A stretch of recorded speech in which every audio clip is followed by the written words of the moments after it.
ዘመኑ አሁን የቴክኖሎጂ ዘመን ነው። ዘመኑ አሁን የሳይንስ ዘመን ነው።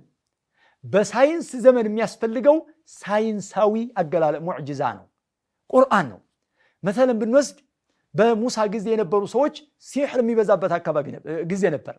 የዛን ጊዜ አላህ Subhanahu Wa Ta'ala ከሲሕር በላይ የሆነ ዘንግን ወደ ባብ ምንትሻለል ባብ መቀየር፣ እጅን ምንም ሳትሆን ወደ ነጭ መቀየር፣ እንደዚህ ያሉ ሙዕጂዛቶችና ተአምራቶችን አላህ Subhanahu Wa Ta'ala ለሙሳ ሰጠ። በዒሳ ጊዜ የነበሩትም እንደዚሁ ያሉ ተመሳሳይ ስለነበሩ يحيي الموتى ويبرئ الأكمه والأبرص وكذا وكذا እነዛ ሙዕጂዛ ሰጣቸው። ታይተው ቆመዋል። አንድ ሰው ሙቶ ነበር፣ ቀሰቀሱ።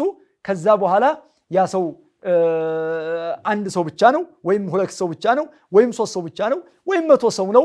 ከዛ በኋላ የሚመጣው አካልና ግለሰብ ግን ያን ነገር ማየት አይችልም። ከሳቸው በኋላ እንቀዶት በቃ አለቀ። የነብዩ አለይሂ ሰላቱ ወሰለም ሙዕጂዛ ግን ፊክር ነው፣ አእምሮ ነው። ነገም መጥቶ እክትሻፍ አደርጋለሁ ወይም ደግሞ ይሄን መራመራለሁ ብሎ ቢመረምር ቁርአን ውስጥ ጥቆመውን ያገኛል።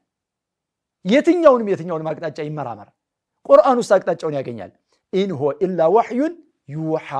ይሄ ነብዩ ንግግር አለይሂ ሰላቱ ወሰለም ቁርአን ወህይ መሆኑን በደንብ የሚያረጋግጥበትና የሚያውቅ ነው።